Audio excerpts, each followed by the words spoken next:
Okay, before I make the journey all the way across, as you guys can see, I tested it this morning. The water's still way up here, surprisingly. This place is almost never this deep.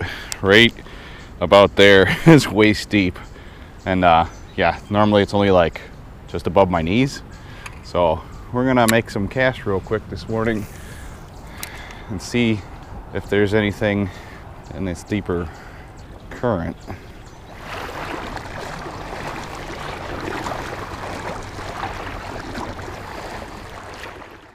Okay, so I made it most of the way across the spot here. The water is definitely up about 1.5 feet, maybe 2 feet, which could be a good thing. This water has been high all year, and I don't know, like, if they're just managing it that way for, you know, the excessive rainfall we had this spring, and it's still high, which would just tell you how much water we freaking have. But I'm gonna stop here. I have like a little grass island I'm gonna take a break at here. Walking across this water is showing me there's a bunch of new current seams. And yeah, I have 2 baits tied on this morning. I have a popper and a paddle tail. We're gonna see basically if there's anything, because there's a giant hole here that wasn't here before from all the water coming through. And then I know there's like a couple humps here. Well, there should be a couple humps here because of the current seams. So I'm kind of banking on the fact that maybe there's some smallmouth this morning or even largemouth. It just depends on what's up here now. I haven't fished here all year. Usually you guys will recognize it if you've been around for a while. I'm usually here throughout the year a couple times to kind of stay cooled off in the water. And yeah, I just thought the water was finally down and low enough for me to walk across, but it's right there. I mean, it's up to my hip. So I don't like walking across water deeper than that when I'm by myself, because, you know, all it takes is tripping and falling and then you're swimming. So yeah, let's see if we can find some feisty fish this morning. Okay, apparently there's a bunch of lake weeds and shore weeds getting knocked down still downstream. So I think I'm gonna switch it over to the paddle tail, just because that way I have a little bit more chance of not hooking up with them constantly as the weeds are going across the bottom. Okay, this has been the River King this year. 4-inch paddle tail. I think it's a 1/8 ounce jig, but real simple. Cast it up, bounce it across the bottom on the way back, swim it in, and if there's anything around, they've been crushing it.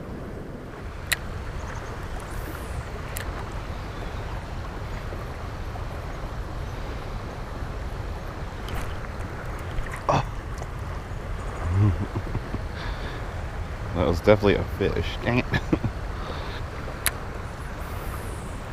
Cast up into this current seam up here. There's usually a hole here where there could be some fish. Oh, there's one. What are you? Oh, smallmouth? Just a little guy, but found him.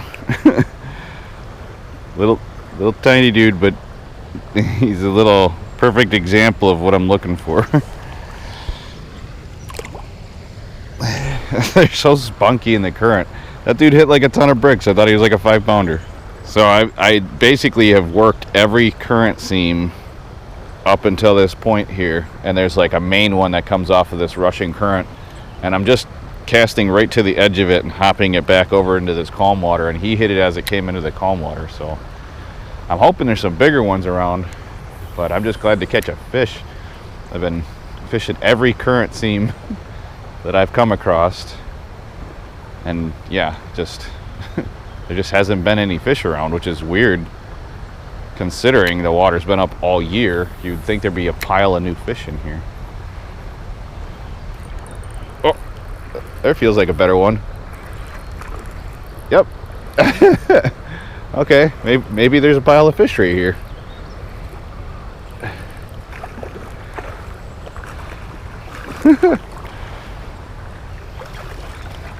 Come here.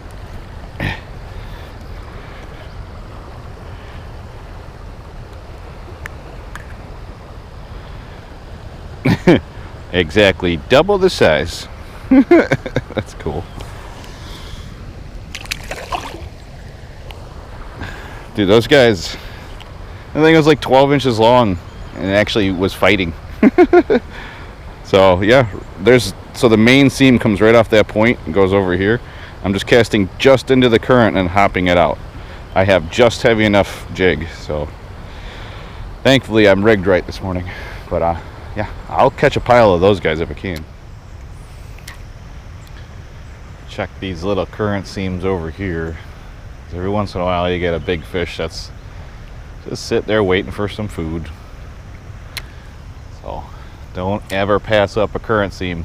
I don't know if I've got that through to you guys yet, but I love fishing rivers because there's just seams everywhere, like fast water, slow water, little drop off, current seam.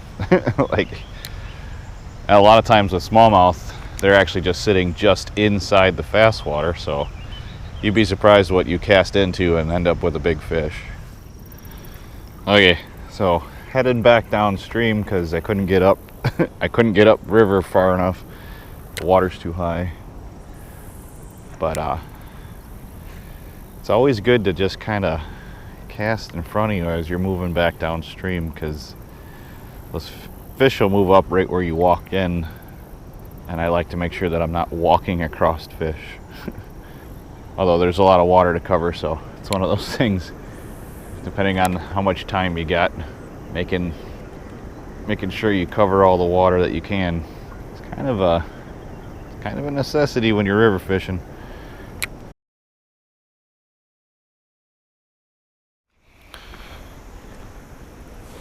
Okay, we've hit that point in the day. I got a bobber on, simple fixed bobber, 1/16 ounce jig head, and yeah, part of a night crawler. Basically gonna let it bounce across the bottom, find me some big fish. I just want to catch some more fish before I go. This is not a short drive. Already lost the tail. I'm gonna guess these are probably little bluegills. We will find out. Yeah, they're still biting it, so.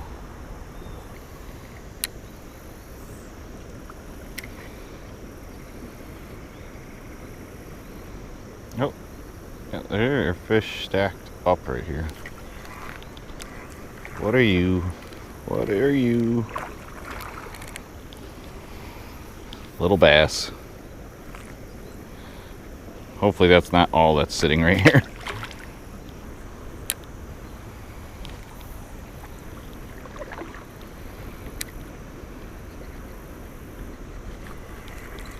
There's something in the current seam. What was that?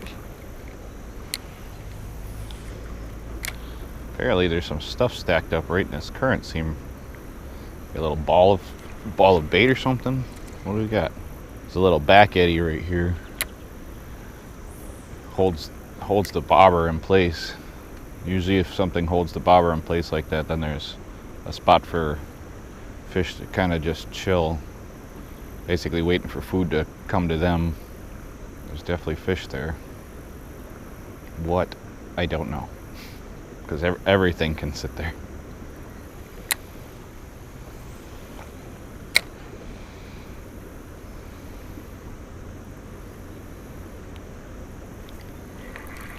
There we go. That feels big. All these little bites. I finally got something that feels big. What are you?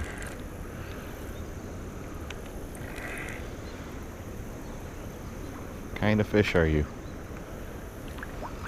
Ah! I'm wondering if you guys are going to be down here.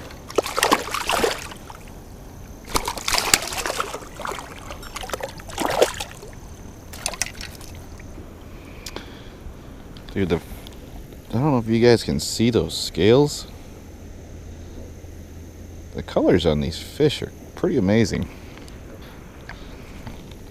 Definitely basically a freshwater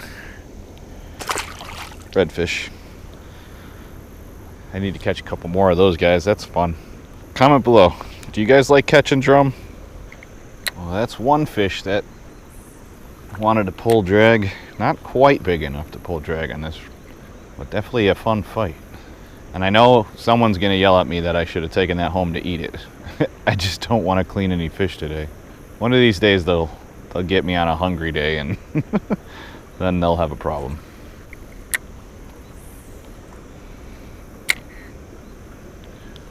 See what else is down here. There's a bunch of fish right in this little back eddy. I just don't know if they're little bluegills or if they're more drum that are just not eating it. That's a wild thing, is those drum usually slam like a jig and a crawler. So it's almost like it's a little bit easier to tell when they bite, but oh, that was something decent. But the rest of these fish are just kind of bopping the bobber, and it's making it hard to tell if they're big fish. Usually if they're big fish, I get a good hook in them. But lots of missed opportunities today. What are you? Oh, okay. So if that's what's down there, little 4-inch river bluegill.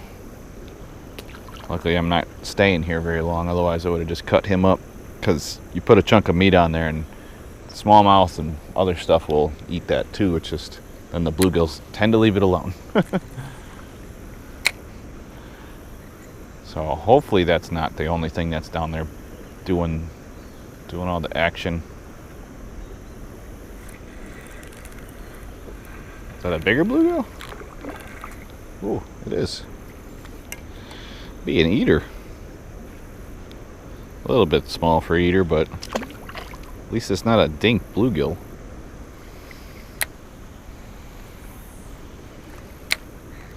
See if there's anything up a little bit further. It's a little bit bigger.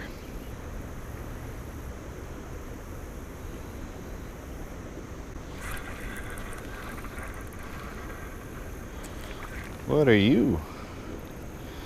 A yellow bass or a white bass? Pretty sure that's a yellow. Yeah. I don't know. Comment below. What do you guys think? Is that a... He looks like he's got the yellow bottom, so looks like a yellow bass. That could be the other voracious thing down there. Those guys bite like crazy. Never really commit to like swallowing it unless you got a minnow on or something. So what do we got? Smallmouth, bluegill, drum, yellow bass. 4 species. Wonder if we can get 5. There's a bunch of other fish that swim around in here, so it is possible. What's kind of wild to me is all the different carp species that swim around in this river. I've never caught one here. I don't, it just doesn't make any sense. There are so many places that I've gotten all different kinds of carp, and then this is like one of the few places that I fish regularly with worms, and I never catch a carp. It's kind of wild. I'm sure they're around. Bet you if I threw a bait down on the bottom, find probably pretty quick.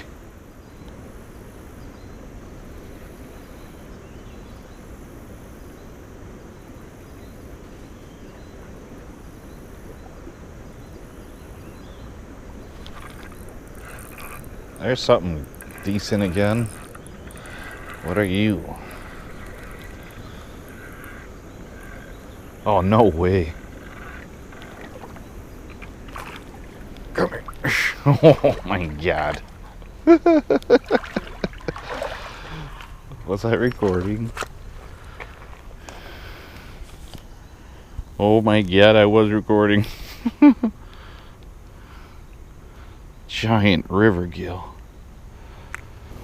Look at the size of this gill. He is very spunky, so I'm holding on to him tight.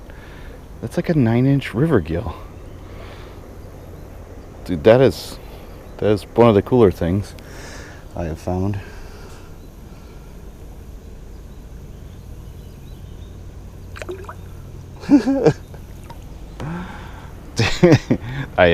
I think those guys have like a homing beacon on me, because I don't know why I find big bluegills in rivers, but yeah, that dude was just chilling in the same pool that all those other fish were chilling in. So I'm definitely going to try and get a couple more before I got to go. I don't have very much time, but that was awesome. And they're so strong in the river. That's the thing, is like bluegills are like smallmouth in the river. When they live in the river their whole lives, they're just 10 times stronger than they would be in a lake. I'm not joking. I thought I had another big drum on. So there's that. But yeah, let's see if we can get a couple more before we gotta go.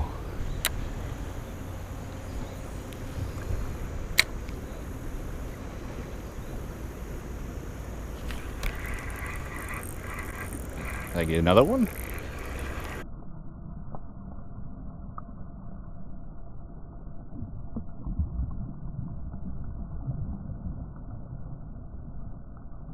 Oh.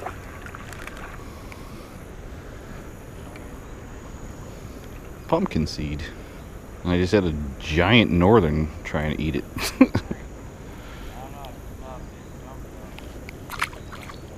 Alright guys, I think the last thing you guys probably see is that big bluegill, which I still can't believe I freaking caught down here. Just one thing I wanted to make sure you guys know before you go. If you're gonna order any ice fishing rods, I think you guys should be seeing this video. This should be a September video. When you guys are seeing this, you want to order them now.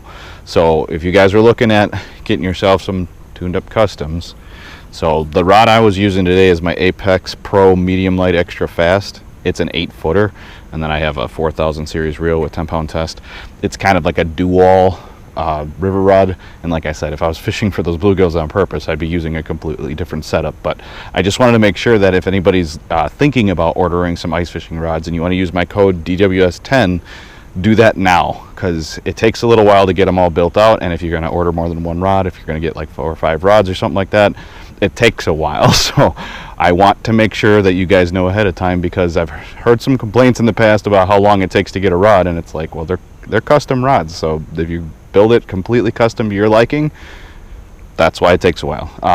I'm thinking like 4 or 5 weeks out or something like that. So make sure you do it now before it's too late and you don't get a chance to use it for ice fishing. I know it's already fall. So all right, hopefully you guys enjoyed this one. I had fun today. I got out, got some fish. The water was high and I didn't think I was going to get any, but I did. So thumbs up for getting a variety of fish and some more big bluegills on the river. See you guys next time.